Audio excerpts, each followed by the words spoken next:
Assalamualaikum sahabat Ruang Fiksi. Selamat datang penonton baru dan penonton setia. Bayangkan seorang pemuda 21 tahun yang hanya punya satu harta, ibunya yang sakit dan hampir sekarat.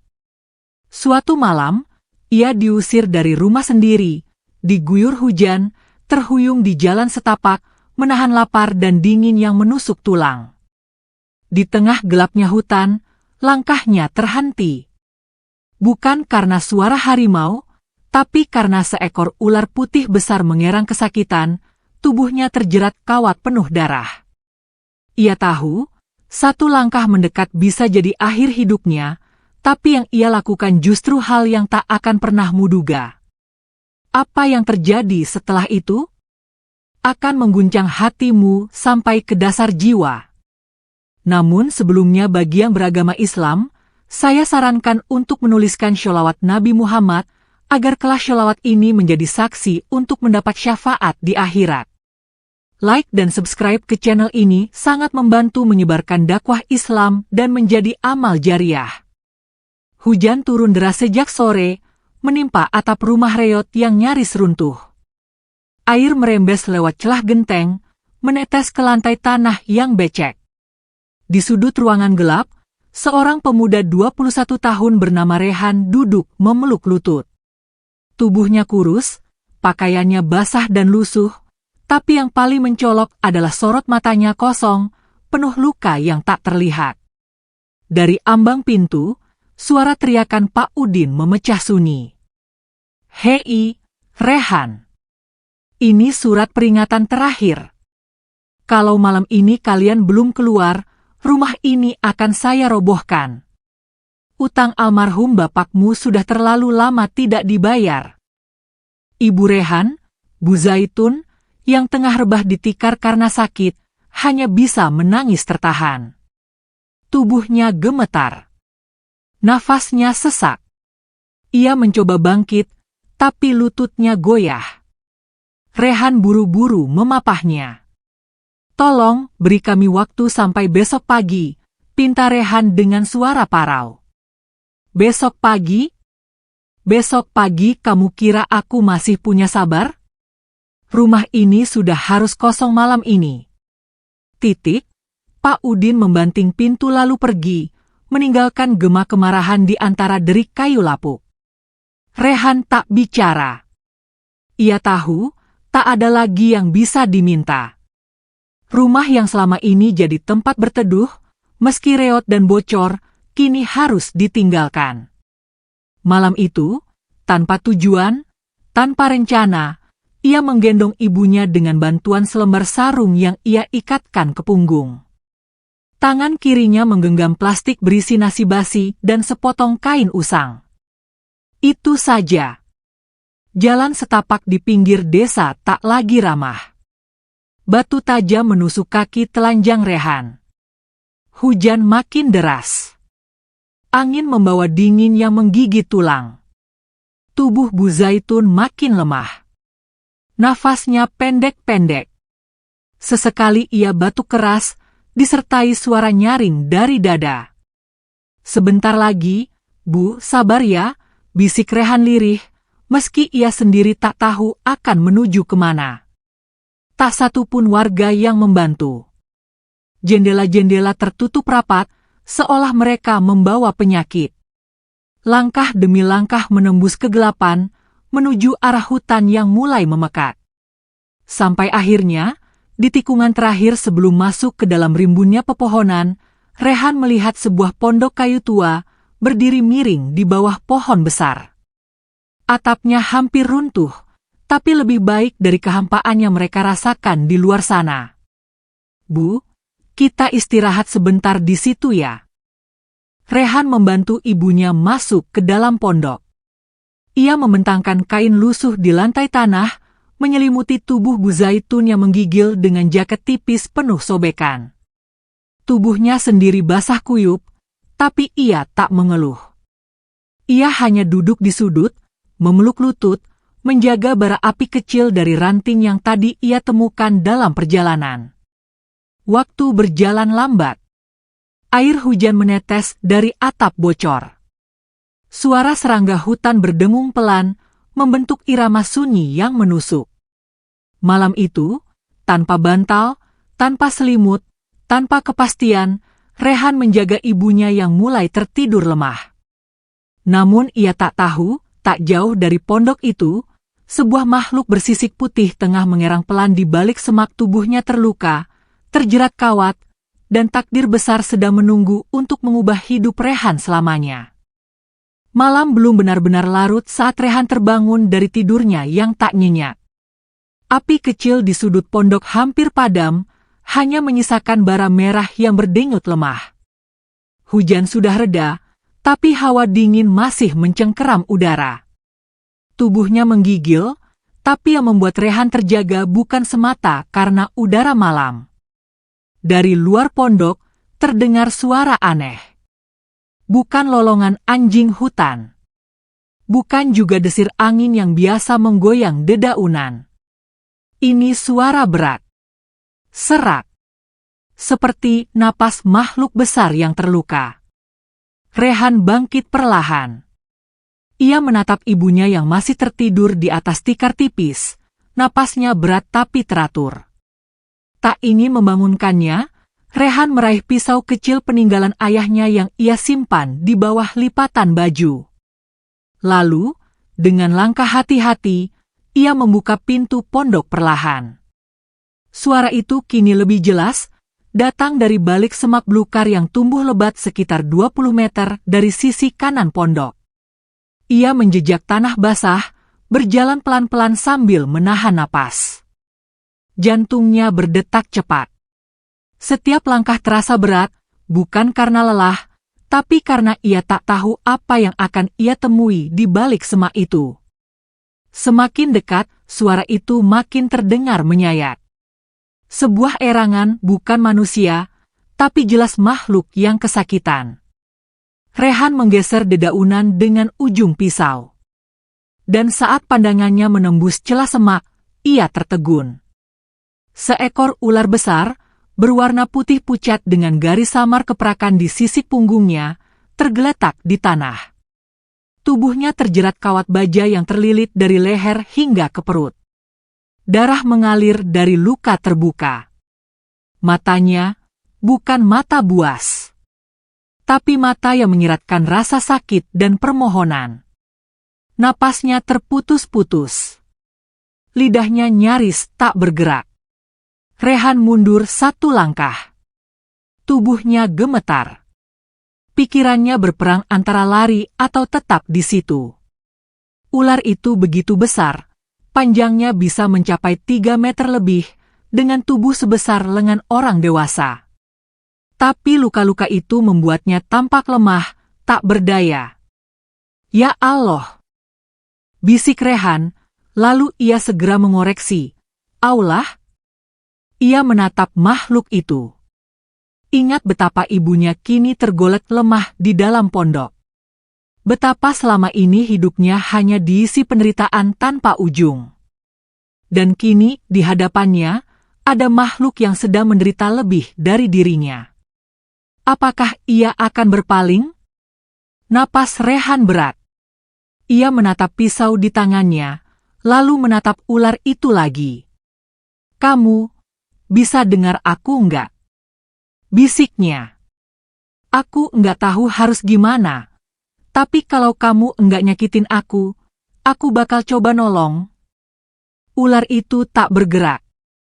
Hanya ekornya yang sedikit menggeliat. Rehan mendekat. 1 langkah. 2 langkah.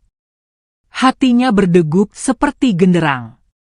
Ia jongkok, lalu menyibak sisa daun dan tanah yang menutup jeratan kawat.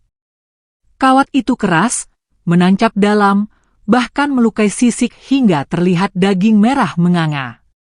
Rehan menggigit bibirnya. Lalu mulai bekerja. Ia mengiris satu persatu lilitan kawat. Setiap potongan menimbulkan luka baru, tapi ular itu tak memberontak. Hanya mendesis pelan. Matanya tetap menatap Rehan, dan disitulah, entah bagaimana, Rehan melihat bayangan dirinya sendiri. Terluka. terperangkap, dan tak punya siapa-siapa. Butuh hampir 1 jam hingga semua jeratan kawat itu lepas.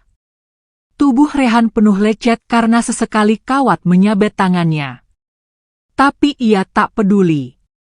Ia mengambil air dari botol yang ia bawa, membersihkan luka ular itu sebisanya. Lalu ia merobek bagian bawah bajunya, membalut luka yang paling parah dengan sobekan kain basah. Ular itu tak bergeming. Matanya berkedip perlahan, seolah ingin bicara, tapi tak tahu bagaimana caranya. Aku nggak tahu kamu bisa dengar atau enggak, tapi kamu bisa istirahat di pondok. Ibu aku juga di sana. Dia lagi sakit. Aku bakal jagain kamu, aku janji. Ular itu mengangkat kepalanya sedikit, lalu menjatuhkannya lagi dengan lemah. Rehan menghela napas. Ia menatap langit. Bulan hampir tenggelam. Ia tahu waktu tak banyak. Maka ia mulai menyeret tubuh ular itu, perlahan, penuh tenaga, dengan keringat bercucuran dari pelipisnya. Sampai akhirnya, mereka tiba di pondok. Rehan menempatkan ular itu di pojok, di dekat dinding yang paling kering. Ia menutup tubuhnya dengan daun-daun besar yang ia temukan di sekitar pondok. Istirahat ya. Aku juga harus jaga ibu, bisiknya pelan. Malam itu, di dalam pondok reot yang nyaris roboh, tidur 3 makhluk dalam sunyi yang menyesakan. Seorang ibu yang makin lemah. Seekor ular putih yang sekarat. Dan seorang pemuda yang telah kehilangan segalanya, kecuali hatinya yang masih bersinar hangat meski dunia menolaknya. Ia tak tahu bahwa pertolongannya malam ini akan membuka pintu ke dunia yang tak pernah ia bayangkan. Dan dari kejauhan, sepasang mata bersinar biru mengawasi dari balik kabut pohon-pohon hutan. Malam itu udara lebih dingin dari biasanya. Api kecil yang tadi sempat menyala kini hanya menyisakan bara redup di sudut pondok. Rehan duduk memeluk lutut di antara ibunya yang terbaring lemah dan seekor ular putih besar yang tertidur dengan luka-luka masih terbuka. Pondok reot itu sunyi. Hanya suara tetes air hujan dari celah atap yang kadang memecah keheningan. Mata Rehan mulai berat. Tubuhnya lelah. Tapi hatinya tak tenang. Terlalu banyak hal yang ia pikirkan, keadaan ibunya, ular yang ia selamatkan, dan masa depan yang makin kabur. Ia menatap wajah ibunya yang tampak pucat dan kurus. Napasnya tidak teratur.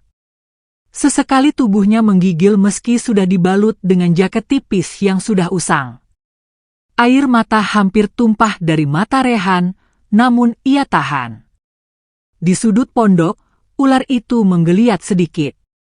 Matanya terbuka, menatap Rehan yang duduk di dekatnya. Mata ular itu bersinar biru samar, berbeda dari binatang lain yang pernah ia lihat. Bukan menakutkan, tapi penuh luka dan ketenangan. Rehan tak tahu kenapa, tapi ia merasa ular itu sedang memahami dirinya. Perlahan, ia mengulurkan tangan dan menyentuh kepala ular itu. Kulitnya dingin, lembab, namun tak membuat jijik. Justru, seperti menyentuh sesuatu yang familiar.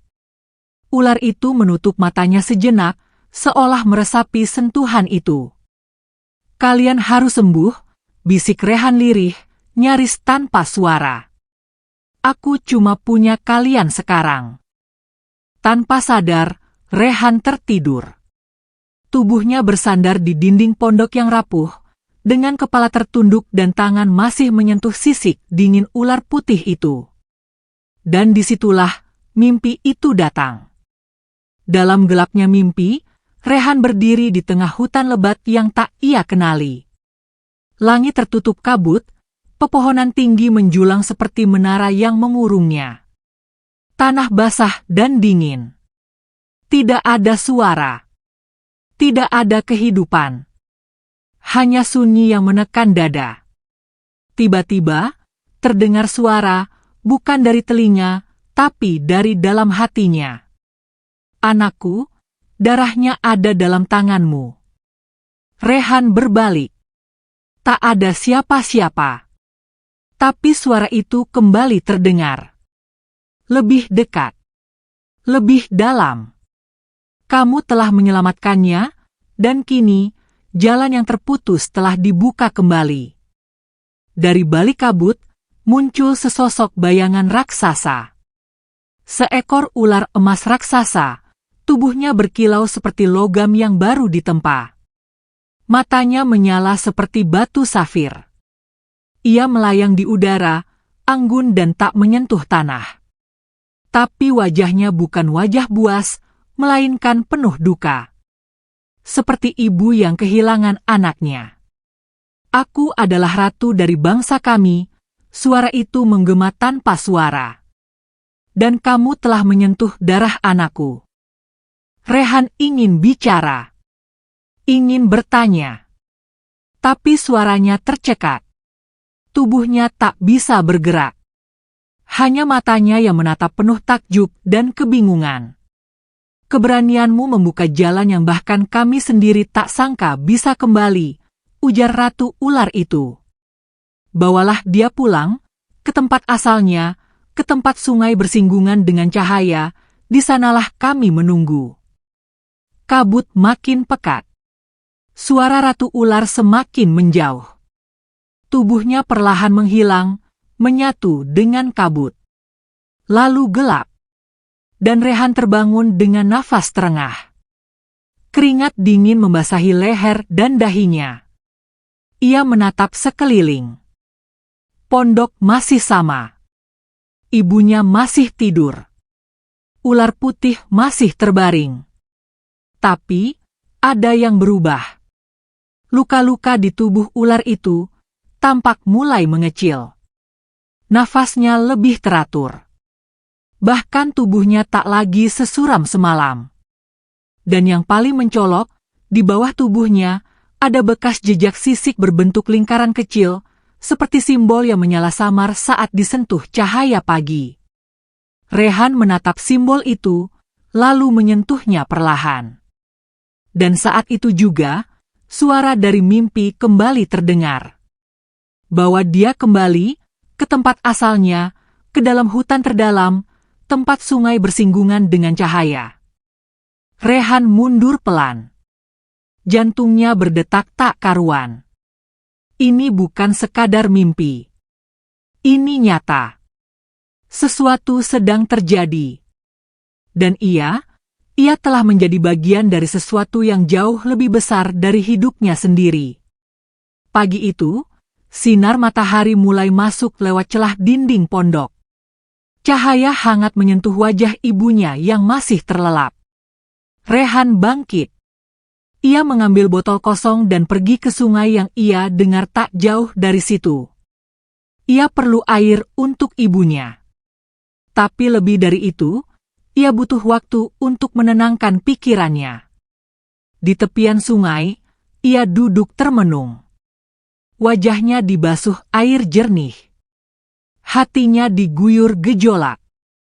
Ia mencoba mencerna semua yang terjadi, ular yang ia temukan, mimpi yang menyerupai panggilan, dan pesan tentang perjalanan yang harus dilakukan. Sungai bersinggungan dengan cahaya, di mana itu? Ia tak tahu. Tapi dalam dirinya, ada yang mendorongnya untuk percaya. Bahwa semua ini bukan kebetulan. Bahwa menyelamatkan ular itu adalah permulaan dari jalan yang selama ini tersembunyi dalam penderitaan hidupnya. Dan mungkin, hanya dengan mengikuti jalan itu, ia bisa menyelamatkan ibunya. Dan dirinya sendiri. Ketika ia kembali ke pondok, Bu Zaitun sudah duduk bersandar, wajahnya lemah namun ada senyum tipis di bibirnya. Rehan segera menghampiri. Ibu sudah bangun, bisiknya. Bu Zaitun mengangguk. Kamu tadi pergi jauh ya nak? Rehan tersenyum kecil. Aku nyari air, sama kayu bakar, terus aku nemu ular, Bu, Dia luka parah, aku tolong. Mata Bu Zaitun perlahan melirik ke sudut pondok, tempat ular itu berbaring diam. Itu bukan ular biasa ya nak. Rehan diam. Hatinya mengiyakan. Ia lalu duduk di samping ibunya, menggenggam tangan yang makin dingin. Ibu, aku mimpi. Mimpi tentang ular raksasa. Katanya yang aku tolong itu anaknya. Dan aku harus balikin dia ke tempat asalnya. Di hutan. Tempat sungai dan cahaya bertemu. Bu Zaitun menatap anaknya dalam-dalam. Matanya berkaca. Lalu ia mengangguk. Kalau hatimu merasa itu benar, jalanilah, nak. Ibu percaya sama kamu. Kata-kata itu seperti cambuk semangat yang menampar hati Rehan. Ia memeluk ibunya erat, berjanji dalam hati bahwa ia akan menjalankan tugas itu. Bahwa ia akan melangkah ke dalam hutan, menembus sunyi, dan membawa makhluk itu pulang. Namun, Rehan tak tahu bahwa langkahnya kali ini akan membawanya ke dunia yang belum pernah disentuh manusia. Dunia para penjaga. Dunia penuh rahasia. Dan dunia di mana satu keputusan bisa mengubah seluruh hidupnya selamanya. Pagi itu, kabut belum sepenuhnya menghilang ketika Rehan mulai mengemas barang seadanya. Sebuah kantong kain tua berisi botol kosong, sepotong roti basi, dan selembar kain lusuh ia gulung perlahan. Di pojok pondok, ular putih besar itu masih terbaring diam. Tubuhnya tampak lebih kuat, luka-lukanya mulai mengering. Matanya menatap Rehan tenang, seolah mengerti waktunya telah tiba. Bu Zaitun duduk bersandar di dinding, wajahnya pucat, tetapi senyum kecil menghiasi bibirnya yang kering. Hati-hati ya nak. Jangan terlalu masuk ke hutan kalau kamu merasa enggak sanggup, katanya dengan suara lirih. Rehan mengangguk meski hatinya ciut. Ia tahu, ini bukan perjalanan biasa.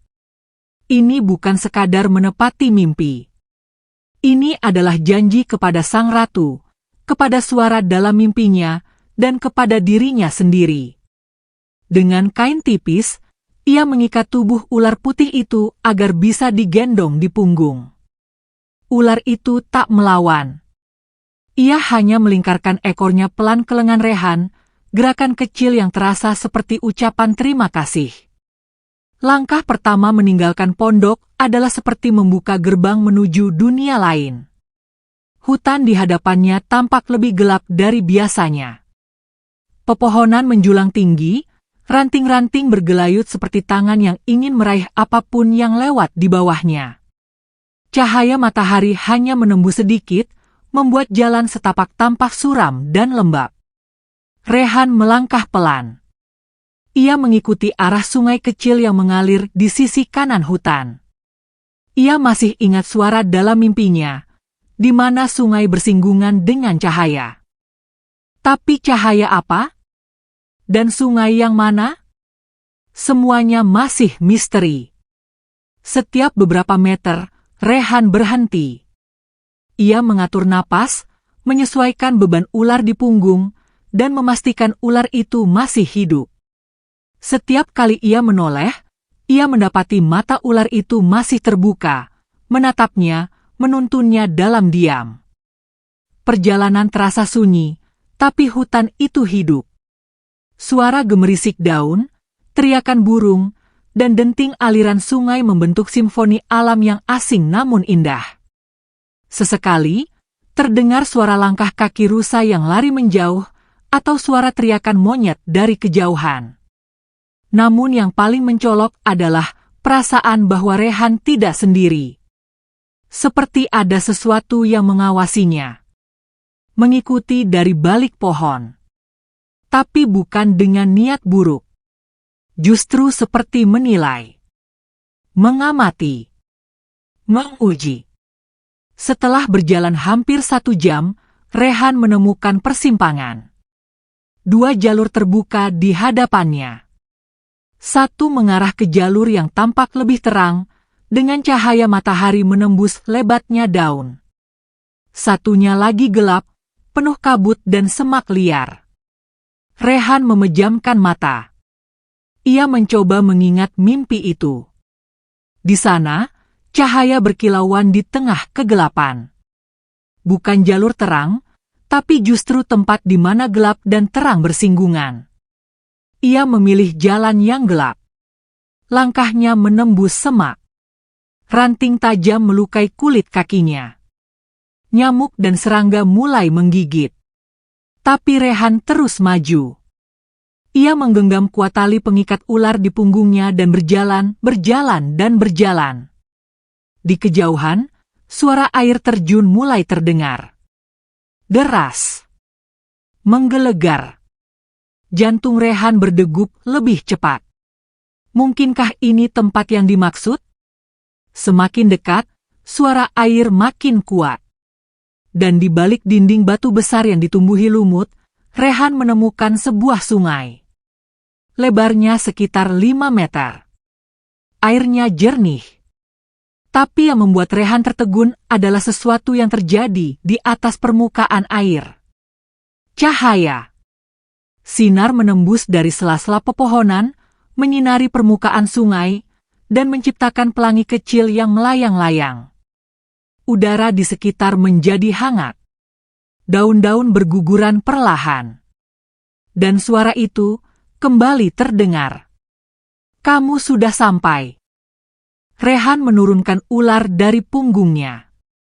Ia meletakkannya perlahan di atas batu besar di pinggir sungai. Ular itu menggeliat pelan. Matanya bersinar lembut. Ia mendongak, menatap langit. Lalu tiba-tiba, air sungai bergetar. Rehan mundur 1 langkah. Dari tengah sungai, buih-buih muncul. Semakin lama semakin banyak. Air membentuk pusaran. Dan dari dalamnya, muncul sesosok bayangan besar. Ratu ular. Tubuhnya bersinar keemasan. Matanya memancarkan warna biru safir. Sisik-sisik di tubuhnya berkilau seperti batu mulia. Ia muncul tanpa suara. Tanpa percikan. Hanya melayang di atas permukaan air. Terima kasih anak manusia, suaranya menggetarkan udara, tapi lembut, seperti pelukan seorang ibu. Kamu telah menyelamatkan anakku. Dengan ketulusan dan keberanianmu, kamu telah melampaui banyak makhluk lain. Rehan terdiam. Ia tak bisa bicara. Tubuhnya menggigil bukan karena takut, tapi karena takjub. Haru membuncah di dadanya. Tak pernah ia disambut seperti ini dalam hidupnya. Ratu ular menatap anaknya yang tergeletak di batu. Dengan 1 lilitan, ia menyentuh tubuh ular putih itu. Cahaya keemasan menyelimuti tubuh anaknya. Dan dalam sekejap luka-lukanya hilang. Tubuhnya kembali utuh. Sehat. Dan kuat. Ular putih itu menggeliat pelan. Lalu mengangkat kepalanya. Menatap Rehan. Dan membungkuk. Bukan hanya sebagai ular, tapi sebagai makhluk yang menghargai nyawa yang telah menyelamatkannya. Ratu ular melingkar di sekitar Rehan. Aku tidak bisa memberikan dunia. Tapi aku bisa memberikan warisan yang tidak bisa dilihat oleh mata biasa. Dari tubuhnya, Ratu ular melepaskan 2 sisik besar berwarna putih keemasan. Ia meletakkannya di tangan Rehan. Bawalah ini. Simpan selama 7 hari penuh. Jangan biarkan siapapun menyentuhnya. Ketika waktunya tiba, mereka akan berubah menjadi emas. Dan akan menyelamatkan hidupmu dan ibumu. Rehan menatap sisik itu. Hangat. Ringan. Tapi terasa berat karena penuh harapan. Gunakan dengan bijak, bisik sang ratu. Dan ingat, Dunia ini tidak hanya dihuni manusia, dan tidak semua makhluk memiliki hati sekuat dirimu. Setelah itu, Ratu Ular dan anaknya kembali masuk ke dalam sungai. Pusaran air menghilang. Sungai kembali tenang. Tapi hati Rehan tidak akan pernah sama lagi. Ia menggenggam erat sisik itu. Menatap sungai untuk terakhir kali.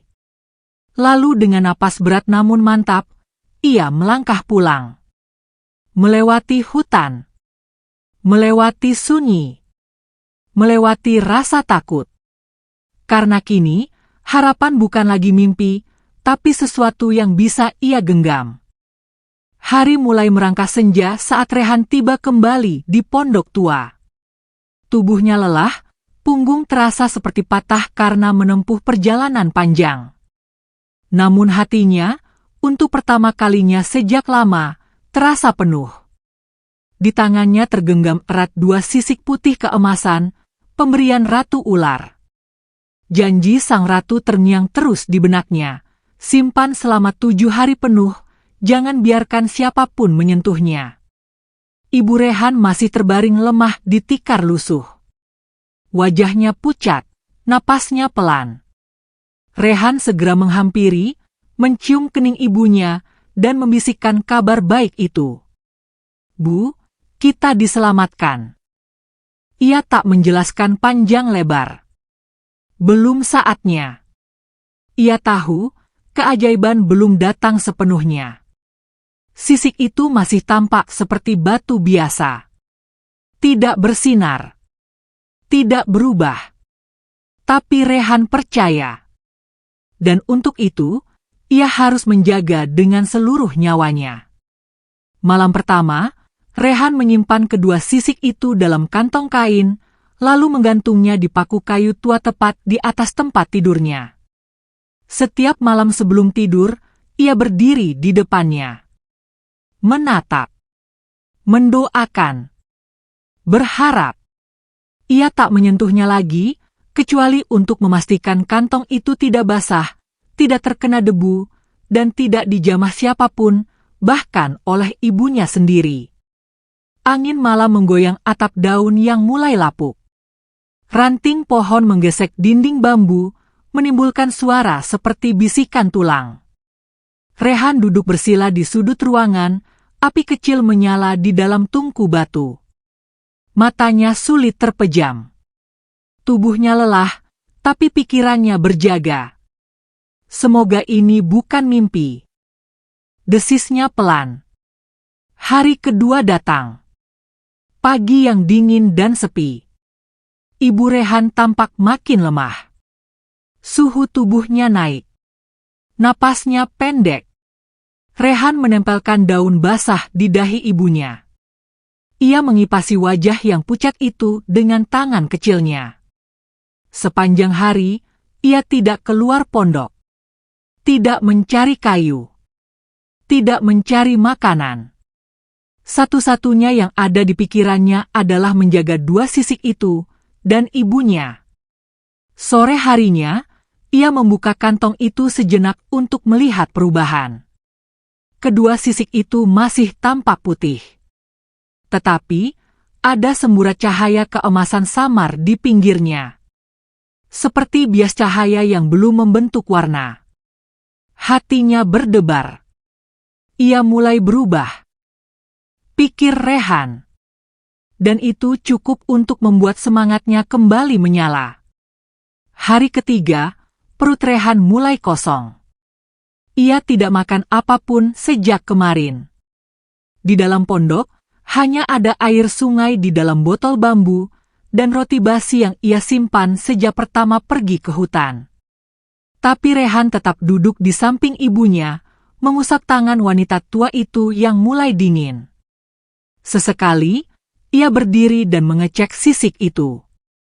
Dan hari ini, warna emas mulai menyebar ke bagian tengahnya. Seperti api yang merambat pelan.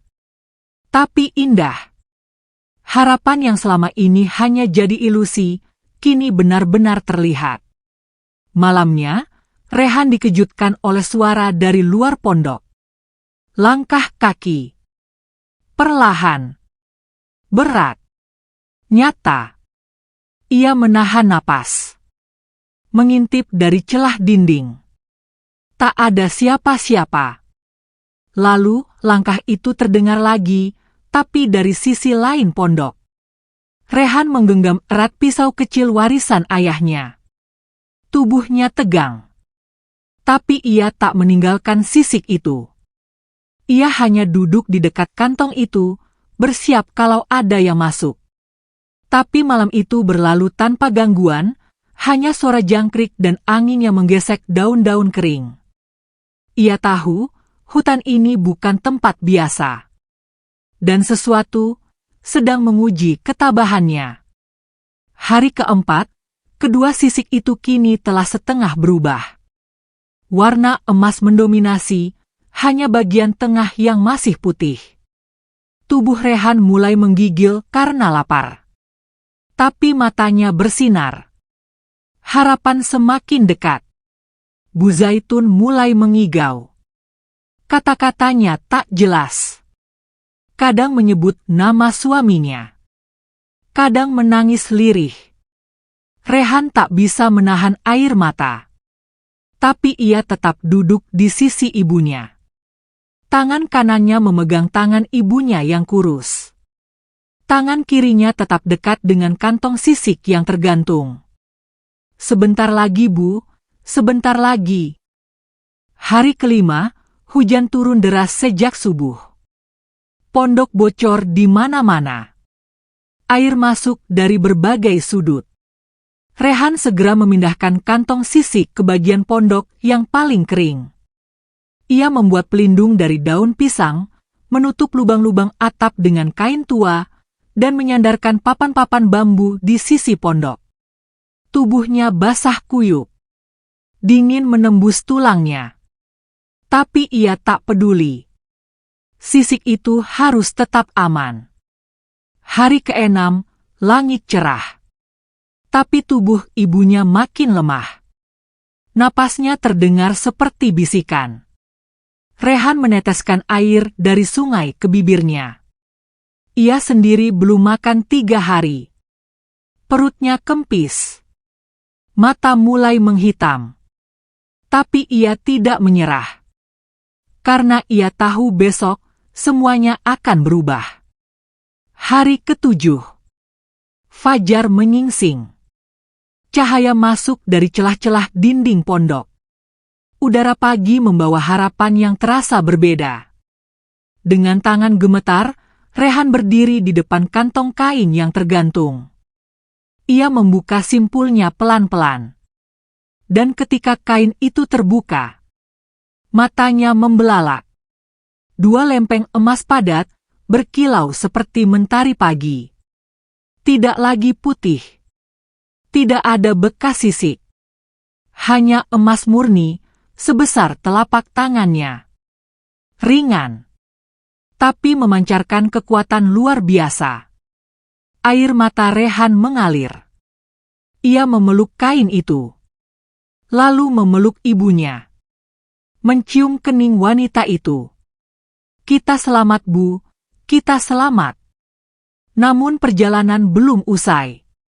Ia harus membawa emas itu ke kota. Ia harus menukarnya dengan kehidupan. Ia harus bertaruh pada harapan terakhir ini. Dan ia tahu, dunia luar tidak sesederhana hutan. Tapi Rehan siap. Dengan emas di tangan, dan ibunya yang menunggu kesembuhan, ia akan berjalan lagi ke arah dunia yang dulu menolaknya. Rehan melangkah dengan gontai di jalan tanah yang mulai kering setelah seminggu diguyur hujan. Dalam genggamannya, terbungkus rapi dalam kain tua, emas pemberian Ratu Ular kini menjadi tumpuan terakhir hidupnya. Langkahnya tertatih karena belum makan berhari-hari, tapi matanya tetap menatap lurus ke depan. Ia menuju pasar kota. Di sana, katanya, ada pedagang emas yang bisa menilai barang langka. Dan dari sana pula, ia akan membawa ibunya ke rumah sakit. Itu tujuannya. Hanya itu. Tapi dunia tidak semudah niat baik. Saat ia tiba di batas kota, banyak mata menatapnya dengan pandangan curiga. Bajunya compang-camping. Wajahnya kotor. Kakinya penuh luka. Beberapa orang bahkan menjauh seolah ia pembawa penyakit. Tak ada yang tahu bahwa di balik kain kumalnya tersimpan benda yang bisa membeli rumah satu desa.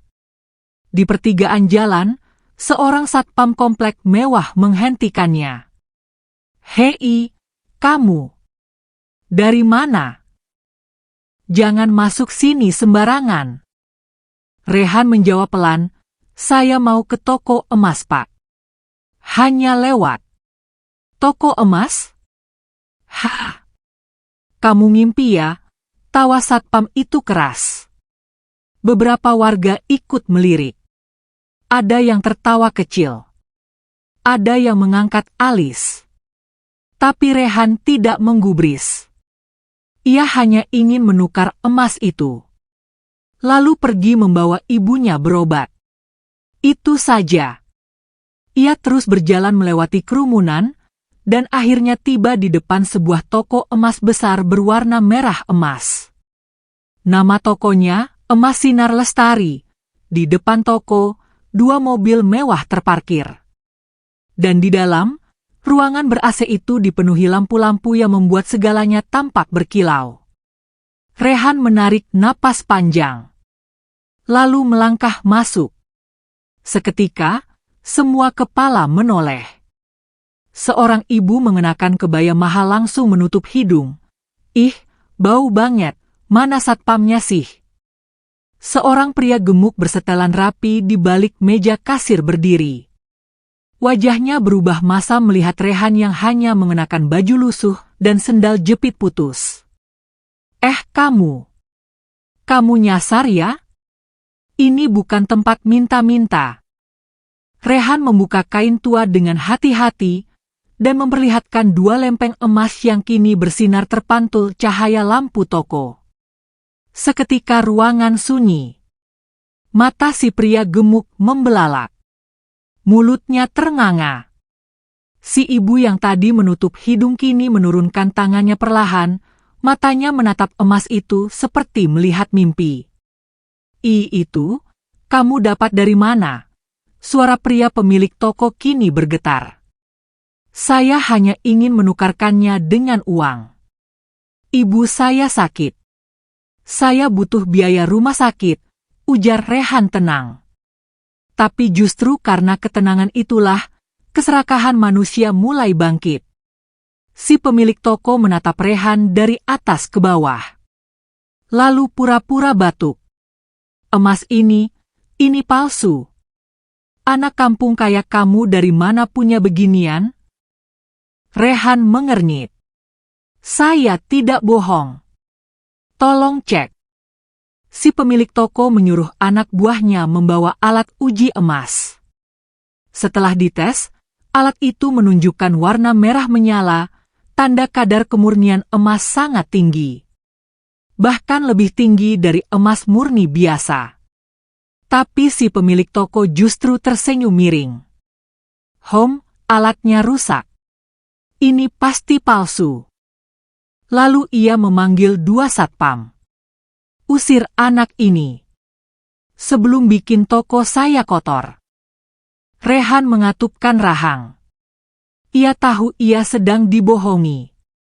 Tapi ia tidak bisa berbuat banyak. Fisiknya lemah. Wajahnya kotor.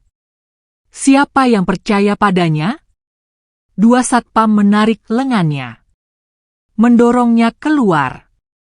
Di luar toko, Rehan terjatuh di trotoar. Kantong berisi emas terlempar ke samping. Orang-orang hanya menonton. Tidak ada yang membantu. Seorang anak kecil bahkan melemparinya dengan batu kecil sambil tertawa. Begitu mudah dunia menginjak orang miskin. Dengan susah payah, Rehan mengambil kembali kain berisi emas. Matanya berkaca-kaca, bukan karena sakit fisik, tapi karena dunia ini lebih kejam dari yang ia bayangkan. Tiba-tiba, dari seberang jalan, seorang pria tua berjanggut putih dan mengenakan pakaian bersih menghampirinya. Matanya tajam namun hangat. "Nak, boleh saya lihat emas itu?" Rehan menatap pria itu penuh curiga. Tapi ada sesuatu dari sorot matanya yang berbeda dari yang lain. Bukan tamak. Bukan menghakimi. Perlahan Rehan membuka kain itu. 2 lempeng emas kembali terlihat. Si pria tua mengangguk pelan. "Ini bukan emas biasa." Rehan mengangguk. "Dari Ratu Ular," jawabnya lirih. Mata si pria tua membelalak. Tapi hanya sesaat. Lalu ia menarik tangan Rehan dan membawanya masuk ke dalam mobil jeep tuanya yang terparkir di ujung jalan. "Ikut saya. Saya kenal seseorang yang bisa membantu." Tanpa bertanya, Rehan ikut. Entah kenapa, ia merasa percaya. Mobil itu melaju pelan, meninggalkan toko emas yang tadi mengusirnya.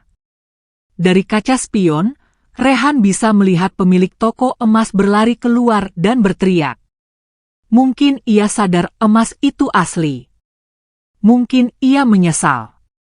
Tapi Rehan tak menoleh lagi. Ada jalan lain. Dan mungkin itu lebih dari sekadar emas.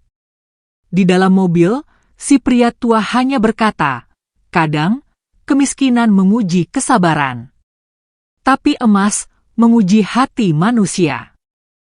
Dan Rehan mulai mengerti. Mobil tua itu berhenti di depan sebuah bangunan besar bergaya kolonial yang berdiri megah di antara deretan rumah-rumah mewah kota lama. Dindingnya putih bersih dengan pilar-pilar besar berlumut samar, seolah menyimpan usia dan kisah yang tak pernah habis. Di pintu gerbangnya tertulis, "Yayasan Warisan Pusaka Nusantara." Rehan menatap bangunan itu dengan heran. Pikirannya penuh tanya. Apa hubungan tempat sebesar ini dengan 2 lempeng emas dari Ratu Ular? Si pria tua turun lebih dulu, membuka pintu untuk Rehan, lalu berkata pelan, "Jangan takut. Di tempat ini, banyak cerita dari alam yang tidak dipercaya orang biasa." Dalam langkah pelan, Rehan masuk mengikuti. Di dalam, suasana tenang. Ruangan penuh rak-rak kayu tua, buku-buku tebal bersampul kulit, lukisan hewan-hewan besar dan makhluk-makhluk gaib dari berbagai suku terpajang di dinding. Seorang wanita paruh baya berbaju hijau menyambut mereka dengan senyum lembut. "Pak Duan, ada yang bisa saya bantu?" Pak Duan mengangguk. "Siapkan ruang sidang artefak. Ini penting." Wanita itu langsung bergerak cepat, dan dalam waktu 5 menit, Rehan sudah duduk di ruangan khusus. Di atas meja kayu besar terbuat dari jati tua, di hadapannya ada kaca pembesar, lampu sorot, dan beberapa alat yang belum pernah ia lihat sebelumnya. Pak Duan membuka kain yang Rehan bawa. Kedua lempeng emas itu kembali terlihat. Kali ini, sinarnya jauh lebih kuat dari sebelumnya. Seolah-olah telah menyatu dengan cahaya pagi dan malam. Wanita paruh baya tadi datang kembali dengan 3 pria lain, salah satunya berambut putih panjang hingga punggung. Ia mengenakan jubah coklat tua dan tongkat bambu yang mengkilat. Ia mendekat, menatap Rehan dalam-dalam, lalu melihat emas itu. "Ini peninggalan kerajaan ular putih. Sudah ratusan tahun tak muncul ke dunia manusia.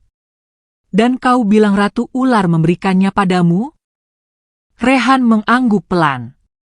Suaranya nyaris tak terdengar, dia terluka. "Aku bantu." Lalu ia memberi ini. Ruangan hening. Semua menatap emas itu seperti melihat benda dari dunia lain. Pria berambut putih mengangguk perlahan. "Ini emas pusaka. Tidak bisa dijual di toko biasa. Mereka tidak akan paham nilainya. Apalagi kekuatannya." Rehan terdiam. Pak Dewan menjelaskan, emas ini bukan sekadar logam mulia. Ia menyimpan getaran dari kerajaan gaib. Hanya bisa digunakan untuk kebaikan. Kalau kau niatkan untuk menyelamatkan ibumu, maka ia akan membuka jalan. Tapi bagaimana caranya? Tanya Rehan akhirnya. Si wanita paruh baya menyodorkan secari formulir dan kunci kecil berukir. Kami punya jalur legal untuk menukar artefak pusaka ini ke dalam bentuk simpanan. Tak akan dijual, tapi dititipkan sebagai warisan pusaka nasional. Sebagai imbalannya, kau akan menerima biaya hidup, tempat tinggal, dan perawatan untuk ibumu. Selamanya. Rehan membeku. Hatinya bergetar. Tapi, saya cuma orang miskin. Saya tak paham apa-apa soal ini. Pak Dewan tersenyum, justru karena kamu bukan orang serakah, Ratu Ular mempercayakan ini padamu. Kamu berbeda. Kamu layak menerima semua ini. Air mata Rehan mengalir. Bukan karena harta. Bukan karena istana baru yang menantinya. Tapi karena ibunya, wanita satu-satunya yang ia punya di dunia ini, kini bisa hidup layak. Beberapa hari kemudian, Rehan tinggal di sebuah rumah mungil di pinggir kota, dengan taman kecil dan udara segar. Ibunya kini dirawat oleh tim medis khusus. Makanan cukup.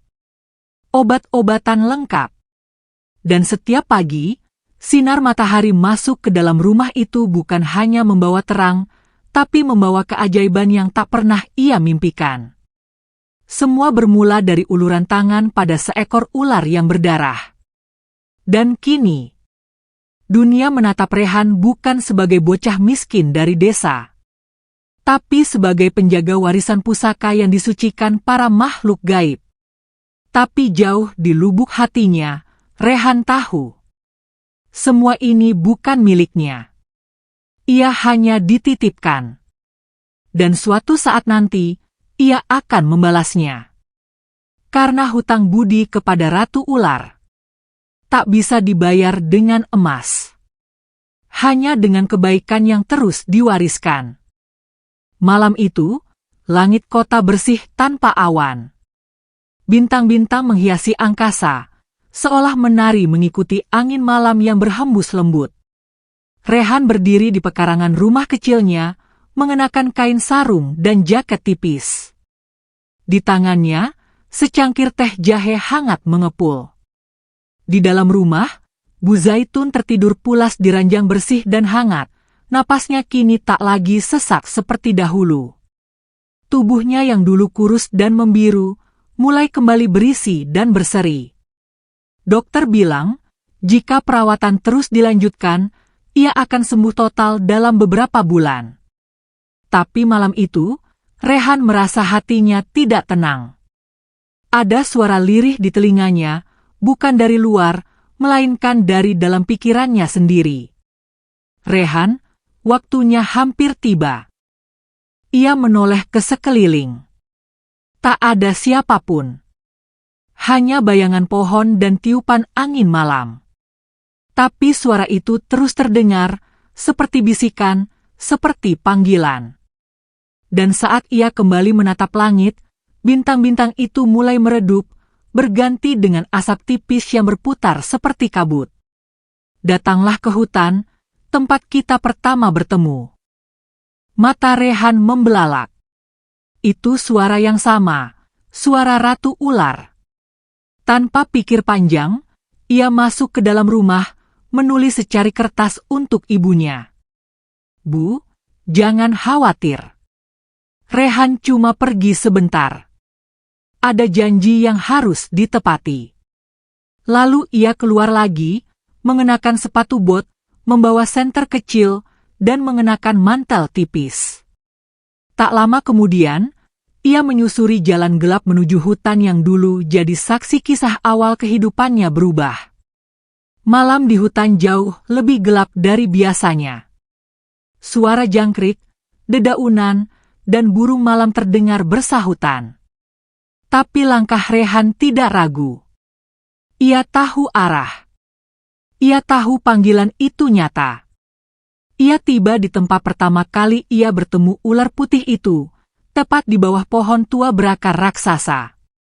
Tanahnya kini kering, tidak seperti dulu saat hujan deras dan dingin menusuk tulang. Dan di sanalah dia, ular putih itu. Tapi kali ini, tubuhnya sangat besar, lebih panjang, lebih bercahaya. Di ujung kepalanya, mahkota dari batu permata menyala samar. Matanya memancarkan sinar hangat, bukan menakutkan, tapi mendalam dan menyedihkan. Rehan. Aku datang, jawab Rehan, menahan getar suaranya. Aku tak pernah lupa hutangku. Ular itu bergerak pelan, mendekatkan wajahnya ke dada Rehan. Seolah ingin memastikan bahwa hati manusia yang menolongnya dulu masih sama. Kau telah membuktikan kebaikan dan keikhlasan. Emas itu hanya ujian. Tapi yang sesungguhnya kuberikan padamu adalah kepercayaan. Rehan menunduk. Aku tak ingin emas. Aku hanya ingin ibuku sembuh.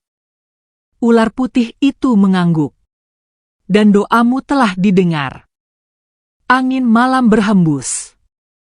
Kabut putih muncul dari tanah. Dan perlahan, tubuh ular putih itu mulai berubah menjadi cahaya. Dari sisiknya, satu demi satu kepingan cahaya kecil terbang ke langit. Tubuhnya mulai menghilang, tapi tak seperti kematian. Lebih seperti kembalinya ruh ke tempat asal. Kau adalah penjaga baru garis putih, ucap suara terakhirnya.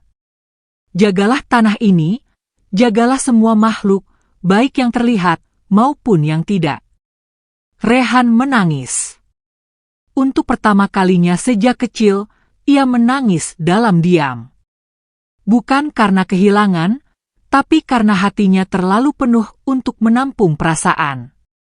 Dan saat seluruh tubuh ular lenyap, hanya menyisakan jejak bercahaya di tanah, Rehan tahu, hidupnya tak akan pernah sama lagi.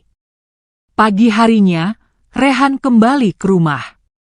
Tubuhnya lelah, tapi wajahnya damai. Ia menyapa ibunya yang baru bangun, memeluknya erat. Ibu, hari ini Rehan janji akan terus menjaga semuanya. Menjaga siapa, nak? Tanya Bu Zaitun lembut.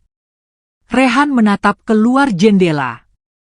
Matahari menyinari pekarangan, di mana bunga-bunga liar mulai tumbuh tanpa ia sadari. Menjaga siapa saja yang pernah dijauhkan oleh dunia, Bu? Di saku jaketnya, terselip satu sisi kecil, putih bercahaya, warisan terakhir dari Ratu Ular. Bukan untuk dijual. Bukan untuk dipamerkan. Tapi untuk menjadi pengingat, bahwa kebaikan sekecil apapun bisa membuka pintu keajaiban yang tak pernah terbayangkan. Hari-hari berlalu dengan damai. Rehan kini dikenal sebagai sosok pemuda yang murah senyum dan senang membantu. Meski tak banyak bicara, tapi semua orang yang mengenalnya tahu, ia menyimpan sesuatu yang besar, sesuatu yang tak bisa dijelaskan dengan kata-kata. Setiap pagi, Rehan menyiram tanaman liar di halaman rumah kecilnya. Bunga-bunga liar yang dulu dianggap tak berguna, kini tumbuh subur dan mengundang perhatian banyak orang. Tapi bukan karena keindahannya saja, melainkan karena aura yang mereka pancarkan. Ya, mereka mengeluarkan cahaya samar saat malam, seolah hidup dan bernapas. Tak ada yang tahu bahwa akar mereka bersentuhan dengan tanah tempat sisik Ratu Ular dikubur oleh Rehan diam-diam.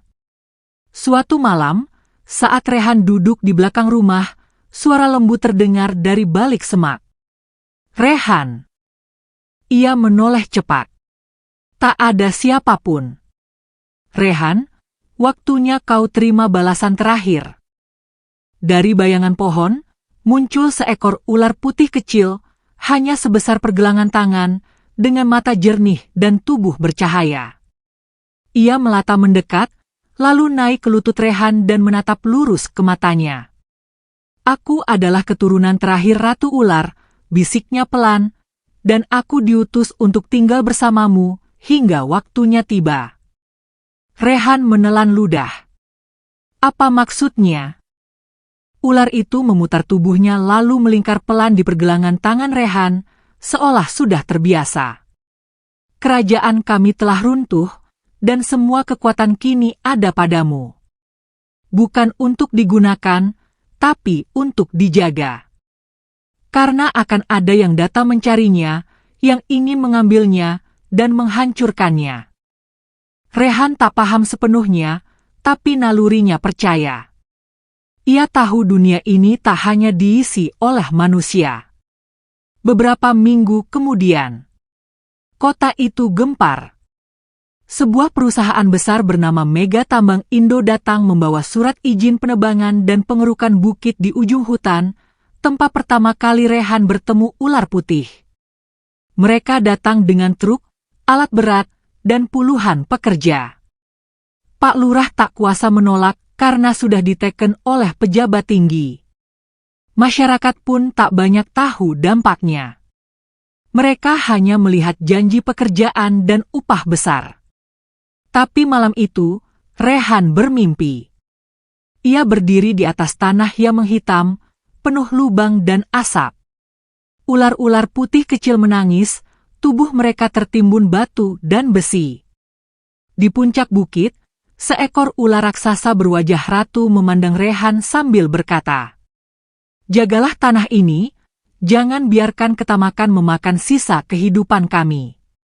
Rehan terbangun dengan keringat dingin. Dan saat ia menoleh ke pergelangan tangan kirinya, ular kecil putih itu tidak ada. Hilang. Ia bangkit, bergegas menuju tempat itu. Melewati malam, menembus angin, menyusuri jalan tanah yang mulai berubah jadi aspal kasar akibat pembangunan. Di kaki bukit, ia berdiri di hadapan pagar besi dan petugas keamanan.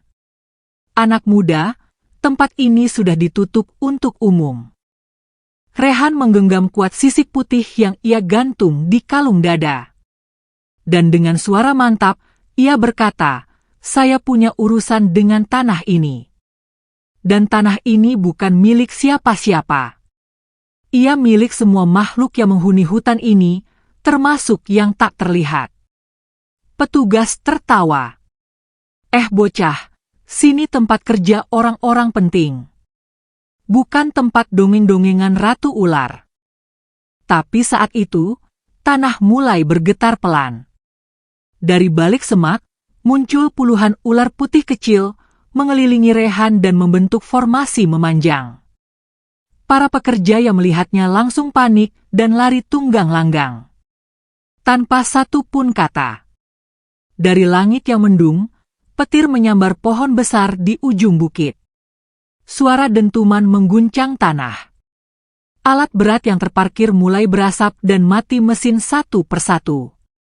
Dan dari arah sungai, kabut tebal naik perlahan, menyelimuti seluruh area proyek. Di tengah kekacauan itu, ular putih kecil muncul kembali di bahu Rehan. Waktunya telah datang. Mereka harus tahu, tempat ini bukan untuk dijual. Bukan untuk dirusak. Tapi untuk dijaga. Keesokan harinya, berita tentang proyek tambang yang gagal beredar luas. Disebut-sebut karena gangguan alam mistis, para investor mundur, dan izin proyek dicabut. Pak Lurah mendatangi rumah Rehan, menunduk dalam. "Maafkan kami, Rehan. Kami buta karena uang. Tapi kamu telah membuka mata semua orang." Rehan hanya tersenyum. "Saya hanya menjaga janji. Bukan pada manusia, tapi pada alam yang pernah menolong saya." Dan sejak hari itu, Rehan ditunjuk sebagai penjaga hutan spiritual desa, seorang pemuda yang bukan hanya dipercaya manusia, tapi juga makhluk gaib penjaga tanah warisan. Dan di pergelangan tangan kirinya, ular putih kecil itu masih tidur melingkar damai, seolah bersyukur telah memilih manusia yang tepat. Hutan itu kini sunyi tapi damai. Udara pagi membawa aroma tanah basah dan dedaunan yang merunduk karena embun. Rehan berjalan menyusuri jalan setapak yang ia buat sendiri, menyentuh batang-batang pohon, dan membelai dedaunan seolah sedang menyapa teman lama. Setahun telah berlalu sejak malam saat kekuatan gaib menunjukkan dirinya. Sejak saat itu, desa Rehan berubah. Orang-orang tak lagi meremehkan hutan. Mereka membangun sekolah alam, membuka jalur pendidikan berbasis lingkungan, dan mendatangkan wisatawan spiritual yang belajar menjaga alam bukan sekadar untuk keuntungan, tapi demi keharmonisan antara yang terlihat dan yang tersembunyi. Dan Rehan, pemuda yatim miskin yang dulu dikucilkan karena hidup bersama ular, kini dihormati sebagai juru pelindung pusaka tanah. Bukan hanya karena kejadian luar biasa yang ia alami, tapi karena setiap tindakannya kini menjadi teladan. Suatu sore, Rehan duduk di beranda rumahnya, memandangi mentari yang hampir tenggelam. Di sampingnya, Bu Zaitun duduk di kursi roda, mengenakan selimut hangat dan tersenyum lembut. "Kau banyak berubah, Nak," katanya pelan. Rehan menoleh dan tersenyum, "Yang berubah bukan aku, Bu, tapi dunia yang akhirnya percaya pada kebaikan." Mereka tertawa kecil bersama, dan sesaat kemudian, ular putih kecil yang selama ini tinggal bersama Rehan, keluar dari dalam rumah dan naik ke bahunya. Ia membentuk lingkaran, lalu menyentuhkan ujung ekornya ke dahi Rehan. Seketika itu pula, Rehan melihat bayangan. Bukan bayangan masa lalu, tapi masa depan. Ia melihat dirinya berdiri di depan ratusan anak-anak muda, mengajarkan tentang harmoni alam, tentang warisan leluhur, tentang janji pada Ratu Ular yang tak boleh dilupakan. Ia melihat bukit yang dulu hampir dirusak, kini menjadi taman suci tempat orang datang untuk menenangkan diri dan bersyukur. Ia melihat dunia yang lebih ramah. Karena satu perbuatan kecil, menolong makhluk yang terluka tanpa berharap balasan. Dan saat pandangan itu kembali, ular putih kecil berbisik lembut. "Tugasmu belum selesai. Generasi baru akan datang. Dan kau harus tetap menjaga mereka." Beberapa tahun kemudian, nama Rehan dikenang bukan karena kekayaannya, tapi karena kisahnya. Tentang pemuda 21 tahun yang menemukan ular luka parah dan menerima balasan tak terduga dari Ratu Ular. Ia tak pernah mengaku sebagai pahlawan. Ia hanya berkata, "Aku cuma anak biasa yang kebetulan memilih untuk berbuat baik saat dunia menyuruh untuk diam." Dan hingga akhir hayatnya nanti, Rehan akan tetap dikenang sebagai penjaga yang hidup di antara dua dunia.